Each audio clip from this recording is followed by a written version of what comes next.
বন্যার পানি নামলেও ঘরবাড়িতে ফিরতে পারছেন না দুর্গতরা।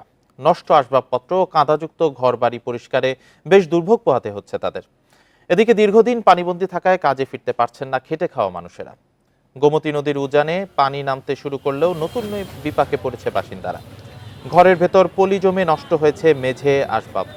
প্রিয় নম্বর সেট করে বিকাশে সেন্ড মানি করুন ফ্রি। বুড়িচং, ব্রাহ্মণপাড়া, দেবিদ্বার উপজেলার অনেক বাড়িঘরে পানি এখনো কোমর সমান। নোয়াখালীতে জলাবদ্ধতা স্থায়ী হওয়ায় দোকানপাট খুলতে পারছেন না ব্যবসায়ীরা।